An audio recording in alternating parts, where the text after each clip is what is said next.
So I'm really happy to see so many excited people working in the intersection of blockchain and IoT. So guys, I mean, this is a hackathon about IoT and blockchain, but why are you here? What is the reason? Why is IoT and blockchain so important? Any ideas? You should have.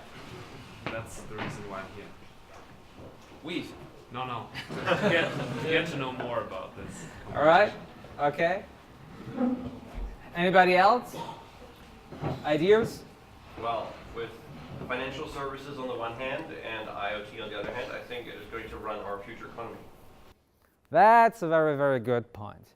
Future economy, that's really a good point. So, what happens if two powerful paradigms somehow fuse, get together, synergize? Normally, something very, very powerful, comes up. So, IoT stands for data, and everybody knows data is like the new oil. There are like forecasts that we're gonna see an explosion of data, thanks to the introduction of IoT, which will nothing else be than oracles for the blockchain. So important devices that contribute with economically useful data, and blockchain is somehow an infrastructure that allows us to commercialize that new kind of token.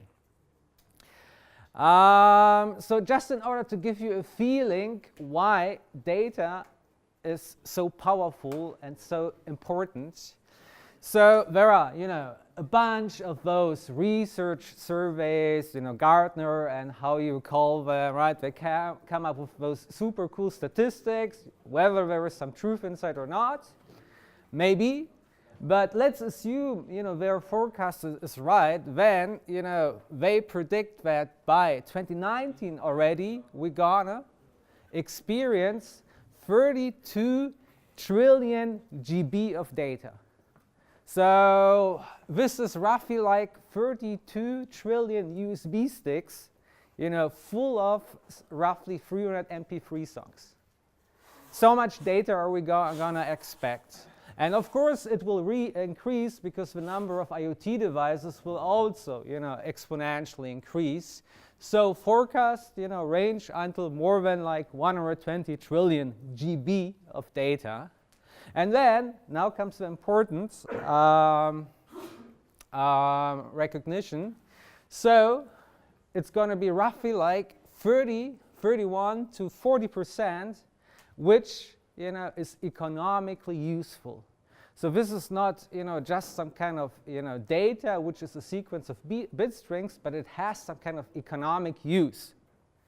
Yeah, and if it's economically useful, we can somehow monetize the data.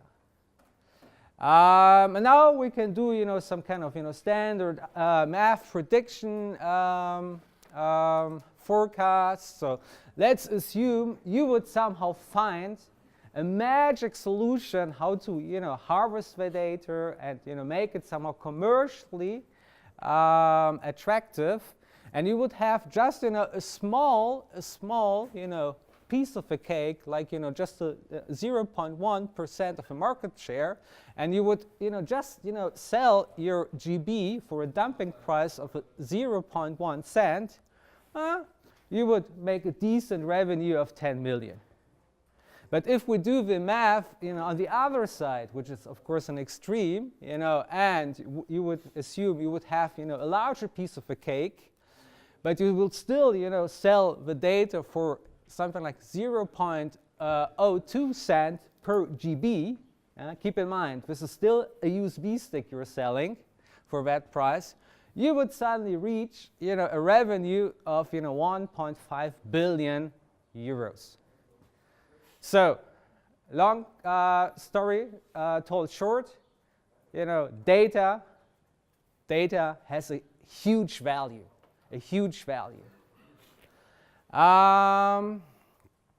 So what are we trying to do at Weave?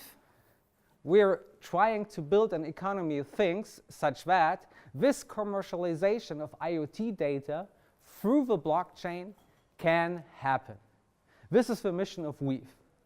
And in our world, we envision a standard economic process where we have an IoT data producer and an IoT data consumer, both get together through a marketplace and just escrow their digital assets for some kind of, say, cryptocoin. For example, they could trade geodata token versus some kind of Ether token, for example. And ideally, this should happen fully autonomic. Yeah? So there's no human involved, just machines communicating to machines. In order to realize that, there are, of course, challenges to be solved. And I think it's great, to have you guys here, because it's a hackathon. And normally, in a hackathon, you really try, to solve, one of the challenges. So this vision of an economy of things is huge, because there are still a lot of steps, we need, to make in order to get to this goal. So in the rest of the talk, I will just try to introduce some of the challenges, at least we at Weave try to face. And I think we already have, some nice answers to the challenges. So, challenge number one, how can we ensure that the data an IoT devices produces and, it wants to sell for some kind of crypto coin, how can we, truthfully assess the value of this data? So in order to make clear where the problem here is, let's try to understand what normally happens if one commercializes a product. So what normally happens is that one starts with some kind of harvesting process where some kind of raw material like wood is harvested. Then this raw material is somehow processed, transformed into a good or in a service. For example, wood is transferred into a chair or a table. Then this table is somehow transported, say, to a store where people get together and just try to identify and assess the value of this chair. And once this happened, a commercialization can happen by, for example, buying this chair in exchange for, some fiat. And one of the problems is that when I buy a chair, how do I know that this chair is really worth, like, say, 1,000 euros and not only like 100 euros? How do I know it? So normally what I do is, I make a check, so maybe I look for a certificate which tells me something about the origin or the type of wood that has been used in order to create this chair. I try to figure out, is it some kind of exclusive wood, for example? If it is, then maybe I'm willing to pay rather 1,000 euros over 100 euros. But on the other hand, if the quality and the design is not making me happy, then I rather would say, okay, this is rather a chair which is in the range of, say, 100 euros. And in a similar situation, we are when it comes to a digital environment where IoT devices claim to have some kind of raw material. So it's the IoT data. So this IoT data is somehow harvested. So normally, it happens with, some kind of, IoT hardware chip and, a bit of software like an operating system or any smart algorithm that is used to somehow statistically fine-tune the data asset. Then this data is somehow processed, maybe to, cloud backend or a blockchain. And at some point, people will also be in the situation that, they have to define the price, the value of this data. And once this has happened, maybe, they can put it into a smart contract and then, run some kind of fair exchange protocol where the data token is tokenized and exchange for some kind of crypto coin. So what are we doing at Weave in order, to implement this process? So one of our first recent achievement was to introduce the very first IoT to blockchain operating system. So an operating system actually covers, all the processes from the processing stage until, assessing the value of the data such that it can somehow be processed by the cloud or the blockchain. But we designed this operating system, with a premise. Namely, the premise is that this operating system implements cutting-edge principles of security and cryptography for the sole reason, namely, in order to attest the value of the data. So one problem today is that you can run any operating system on an IoT device. You can use any IoT hardware, but the problem is that there are so many processes and the stages involved that can somehow ruin the trust in the way this device generated the data. That's somehow a technological gap today. So the gap is that we cannot truthfully assure that an IoT device really created a data in such a way that we can define the value for this data. So we defined this operating system, we call it weave-OS, and we're going to hear later on a talk about that. And roughly the technology's insights are that we build up a trusted execution environment. This is somehow a secure enclave in order to make sure that all security critical processes, for example, like the cryptography in order to sign a smart contract, are somehow completely shielded from the rest of the operating system. We also implemented a very lightweight, secure by design variant of the MQTT protocol, which is like the de facto IoT communication protocol. And we just put security in, which normally would have been implemented through SSL, TLS. Yeah, but since SSL, TLS is an outdated, old-school protocol, which is super expansive in terms of communication rounds, we put the advantages of SSL, TLS in our MQTT variant. So this way, you can easily and securely transport a digital asset to a cloud backend. Then we invented the principle of testified smart contracts. So a testified smart contract makes use of strong cryptographic proofs, and this is where the crypto professor comes into the game. So we developed some kind of new cryptographic proof techniques similar to those ZK snarks that allow us to efficiently prove that an IoT device really generated that piece of data. And there was no corruption involved that faked the data and just tried to change the data in such a way that, for example, it gets a higher price than expected.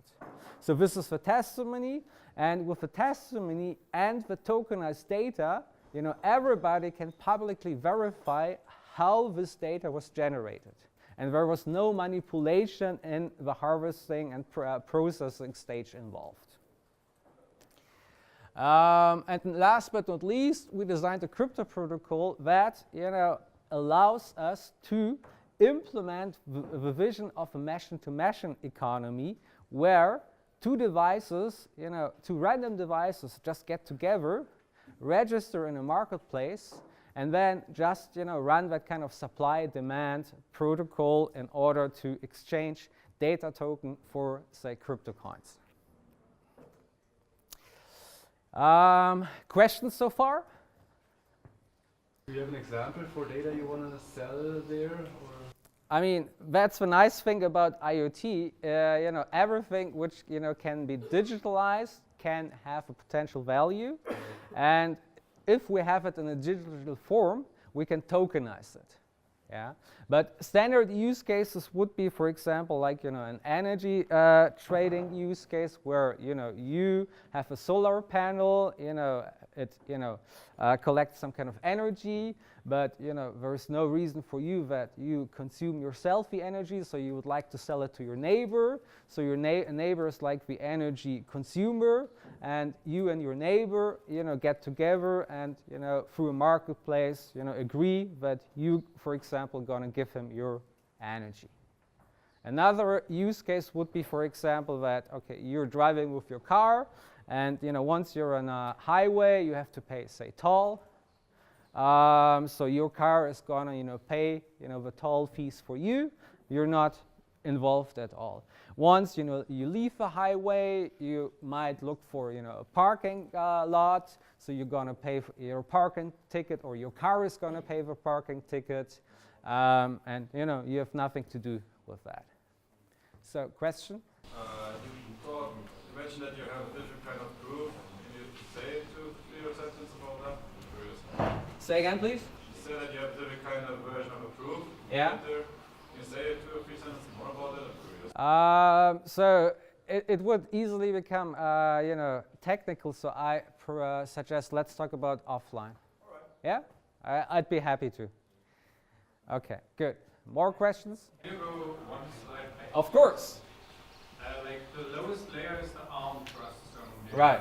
But how about the sensors you're using? Because they could be manipulated and like sending from Yeah. values as well. Good question. Good question. So, so with our technology, you know, we make, of course, an assumption regarding the adversary model. And so this is not normally, you know, something you have to do when you design a secure system. And there are like different levels, say, of, you know, an adversary model. Let's start with the easiest. You know, it's the guy that, for example, just, you know, can eavesdrop the whole internet communication. Yeah, it's the old school man-in-the-middle network adversary. Then the next adversary model would be that, okay, there is a guy that can somehow corrupt your device through some kind of buffer overflow attack, and might get, say, user space privileges. The next kind of attack would be also, you know, some kind of advanced buffer overflow attack, maybe with some kind of post-exploitation in order to get, say, root privileges to your operating system. Yeah. So this is the kind of, say, rootkits, you know, kind of attack. And the strongest attacker model is, of course, a physical adversary, who has access to your device. Yeah. And this guy could, for example, you know, just temper the measurement of a temperature sensor by you know putting, you know, a lighter in front of a sensor. Yeah, and in our assumption, we're trying to come up with a technology that is secure against, you know, every kind of software-based attacks. So it includes like the network man in the middle, you know, the user space and the kernel space attacker, but it doesn't help against physical attacks. And the reason is as follows. Yeah, so we analyzed, you know, a lot of use cases. And we figure out the following. So if we're in the use cases, for example, where I'm going to give you an example. We consider like multiple measurements, you know, say in the same environment, for example, temperature measurements. Then if someone, you know, just, you know, physically hacks one temperature sensor, you can still, you know, do some kind of, you know, machine learning algorithm and figure out that, okay, 1,000 sensors have been okay, but one is somehow, you know, biased. Yeah, but this is something you can easily, you know, identify through, you know, higher layer algorithms. So this is something we can detect, and that's why we don't need, you know, additional protection. Then another use case would be, for example, that one with a car. So, you know, you have like your Porsche, and in your Porsche there is your, you know, crypto wallet, and your crypto wallet does, you know, all the, you know, automatic transaction for you. So in order to get physical access to that box with your crypto wallet running our technology, you first of all need to hack the Porsche. But then I'm pretty sure you would first of all run away with a Porsche instead of trying to hack our wallet, because normally there would be just say 50 euros charged, and if your wallet is broke, you will just dynamically update it. So there is no incentives really, if you have once physical access to your Porsche, to also try to physically hack our sensor crypto box. And that was the reason why in our analysis we figured out, okay, it makes only sense to consider software-based attacks, because this is what can happen remotely. The guys can be somewhere in Russia and China and try to steal your crypto coins. Yeah. This is something we assume to be realistic, but we don't assume physical attacks. They're too expansive in our analysis. Yeah? Okay, thanks. Good question. Good. Next challenge, on the road to a machine-to-machine economy. So we need somehow, a mechanism, an infrastructure to monetize, the data. So far with the weave OS, we just made sure that we can somehow securely harvest and attest the data. But what do we need else? Of course, something which allows us, to get supply and demand together. And this is normally called a marketplace. So, and our idea is that we don't want, this old school Facebook, Google paradigm anymore, where there is a centralized authority that allows, to, gather all the data and just commercializes the data by itself. Yeah. So it's really this old school, Facebook, Google model. One entity, offers you, some kind of free service only in order, to collect your data, and then it makes a shitload of money with the data. So I think this is past season, and this needs to be disrupted. This is my personal opinion. Yeah? And blockchain stands for decentralization, for democratization. It's a powerful technology, and with blockchain we can implement principles of, say, decentralized marketplaces. So there's no more single authority that manages them, but ideally everybody of us should be able to run his own marketplace. Yeah? For example, going back to this energy use case, right? So you could, for example, come up with the idea that, okay, all my neighbors, have like those solar panels on the roof, and sometimes it happens that, maybe I'm on holidays and, my neighbor has a party, so I don't need energy, he needs a lot of energy. So let's create, say, our neighborhood energy marketplace. And for this neighborhood energy marketplace, our sensors, so our solar panels and batteries, can somehow interact and just make sure that we can, sell, the energy to each others. Yeah? And there should be no centralized party involved that, wants some kind of fee for that service. And this is the idea of the weave platform. So we're developing something which we call economy of things as a service. So it's like a standard platform service that allows you to just, configure, the platform or the marketplace you are interested in. So everybody should be able to create its own marketplace.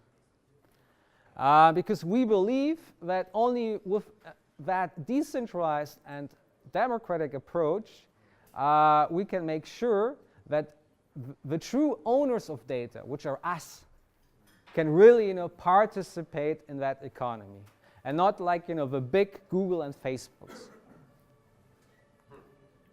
So this is roughly our sketch of the architecture of a platform. So it somehow connects to the weave OS in order to make sure that the data is securely attested, transported to some kind of backend. And our platform approach is blockchain agnostic. This is something I would like to stress. It's blockchain agnostic simply because, you know, every use case, you know, has its own requirements on the technical properties of a blockchain. For example, if I am, you know, in a speed energy trading use case, I think it doesn't really make sense to use Bitcoin, you know, as, say, the coin for the fair exchange, simply because the proof of work is quite slow. So I don't get, you know, a high throughput, which I would like to have, you know, for speed energy trading, you know, where I would like to have like thousands of, you know, transactions per second. Yeah? So maybe it makes sense to go for something which is rather permission-based. Yeah? On the other hand, for example, if I'm in a logistic use case, maybe, you know, the requirements, you know, of Hyperledger are better suited. Yeah? So just in order to give you an idea, you know, there are a lot of, you know, blockchains out there with different properties. Yeah, and one has to wisely choose which kind of blockchain one wants. So our approach is blockchain agnostic. And one feature of our Weave platform is that we also would like to incentivize developers to, you know, work on our platform. For example, by contributing with distributed apps. Yeah. What I could, for example, imagine is in the energy use case, we would need some kind of super smart price matching algorithm, which requires some kind of game theory or some kind of AI, just in order to make sure that there is some kind of equilibrium between supplier and demander of data, because, you know, we would like to maximize the utility of producers and consumers. Producers, of course, interested in making a lot of money by selling their data. A consumer is interested in, of course, getting, say, the cheapest offer he can get. So we will need some kind of super smart algorithm in order to find the equilibrium here. And that's a splendid example for some kind of app or service one could, you know, imagine to implement on our platform, say, through a community approach. Okay, questions so far? Yeah. In the previous slide, the Weave platform will be also decentralized, or will be hosted somewhere? So there are several approaches to do. So first of all, we're just developing the software. And then it's going to be up to, say, the marketplace owners how they would like to implement them. Because, for example, if you consider an enterprise use case, which is by definition, you know, private because they live in their own ecosystem, I don't see any advantage of, you know, distributing the whole marketplace. I don't see the advantage. But on the other hand, if I go for, say, a public marketplaces where everybody can come and go, and where you might assume that there are like colluding interests, then a distributed approach might make sense. We're gonna, you know, just implement the software stack for that because it's still, you know, a platform as a service approach. So we're gonna leave it to, say, our customers what kind of approach they prefer. So how do you make sure that, I mean, that kind of relates to the question, how do you make sure that the centralization of service that you provide doesn't actually lead to a lock-in of all the participants of the market? And then in the second step, how do you assure that you don't get you don't end up with another Dropbox that used to work on AWS and, you know, emerged as one of the big, I mean, maybe not a Google, but close to Google. So, you know, by sheer amount of resources that you could put in your marketplace, you acquire all the centralization of market power, attracting all the data, the data providers. Good. Also very good question, so thanks. So first of all, this is my personal conjecture. I don't think there's just going to be one single marketplace. There's going to be a marketplace, say for geodata in Berlin, one marketplace for geodata in San Francisco. There's going to be like temperature marketplaces. There's going to be like air pollution marketplaces, whatever, because there are so many different underlying technologies in order to make sure that those marketplaces happen. So first of all, from a business point of view, I don't believe there's going to be a centralized marketplace. Then regarding the storage, again, it goes in the argument I gave before. I'm pretty sure, there might be, use cases where there's going to be a centralized storage. Yeah, but this is going to be the use case where just say an enterprise is looking for their private marketplace.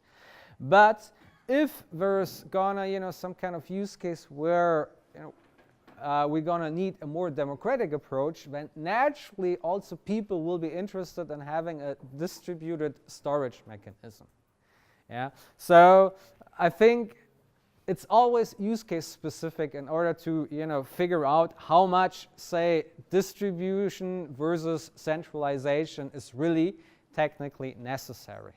So I have actually two questions. Okay. First, I really like weeve and your operating Ah, system. thank you. So first question would be, how do you operate with other data protocols, like for example, a protocol? Yeah. And the second one could be already try use better versions of the weave OS in the hackathon. Good. So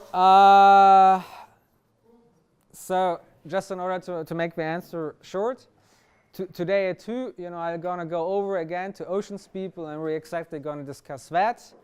So there is definitely a community approach to talk to people and to build a joint ecosystem.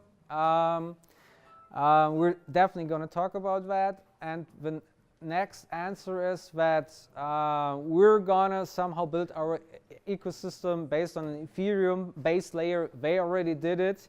And the nice thing is that there is some kind of that bridge approach where you can go from, say, one token model into another one.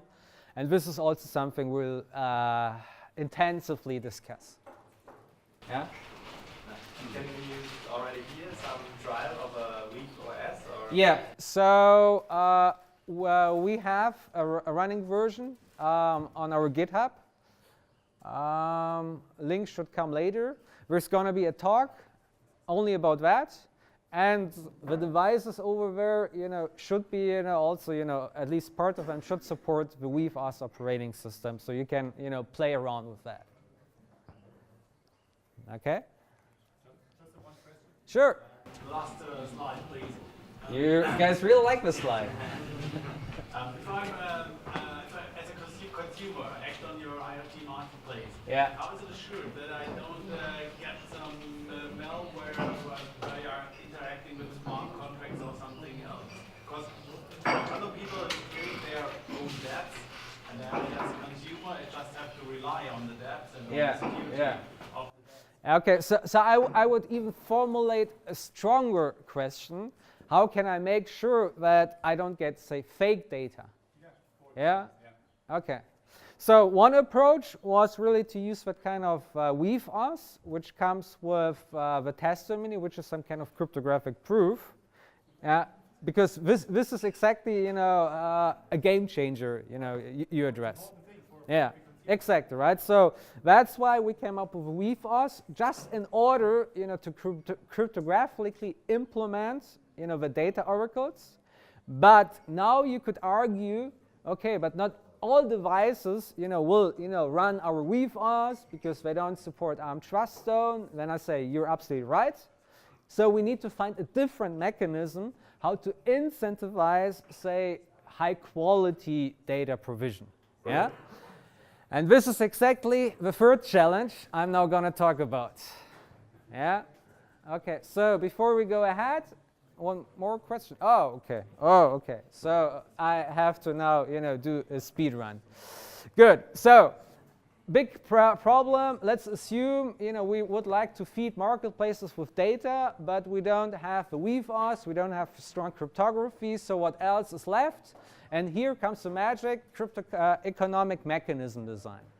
So what is the idea? We have a blockchain, and we know that with blockchain we have now a new layer in our internet protocol stack. And with that layer, we can suddenly implement a new type of protocols which are based on game theoretic mechanism design. What is roughly the idea or the core idea of crypto economic mechanism design? It's based on the idea how we educate our kids. The idea is very, very simple. If you do something good, you get a reward. But if you dare to do something bad, you will be punished. And how helps blockchain us to implement that simple principle? It allows us through the mechanism of a token. Because we know that a token has value. And if I get more tokens, I feel rewarded. But if someone takes my tokens, I feel punished. Yeah? And game theory works on that principle that all players are rational. They are really aware of the fact that this token has value, and they have somehow a strong incentive to rather behave in such a way that they get more tokens over behaving in such a way that their tokens will be stolen for punishment. This is the idea of crypto economic mechanism design. And one implementation of this principle is, or the most famous one is proof of stake. Yeah. So staking is nothing else than I say the primary. I say what is the next block, but I have to first of all stake some kind of collateral. And if I dare to propose a bad block, then there are some kind of challengers that can punish me, and they're gonna take my stake. And for that kind of contribution to the network, they get the reward of sharing the stake of a primary. And this principle is a splendid tool for designing a cryptographic protocol. And with that kind of protocol, we can also incentivize, say, device owners or marketplace owners to behave honestly. Because if I'm a device owner and I dare to produce fake data, I might lose at some point my stake. So I get punished. Same holds for marketplaces owners. Yeah? So if say marketplace owner creates some kind of black market, they can also be punished for that. And we implemented that in our weave network protocol as an underlying principle in order to create a honest and stable network. So let me finish, and we're going to talk about that offline, okay? So that was the principle of crypto economic incentive mechanism, just in a nutshell. I'm sorry for that. We're running out of time. Just in order, to summarize what is weave implementing. So there are like 3 core technologies. The weave OS. This is the first IoT to blockchain operating system in order to harvest and generate attested data. Then the weave platform, such that everybody of us can easily create its own marketplace and commercialize IoT data. And the third technology is the weave network, which uses some kind of additional game theoretic incentive mechanism in order to have a stable network where all players are rather disincentivized to produce fake data. So we're really interested in raising the bar high for high quality data, for high device membership standards, for high quality. Last slide and we're done. So the weave team grows continuously, and you're gonna meet a lot of them here, in particular the tech guys. So Martin, Marvin, Sid is over there, Sasha and Matthias, they're hiding. Okay, you know. Okay, Weave team, you know, look at them, say hi.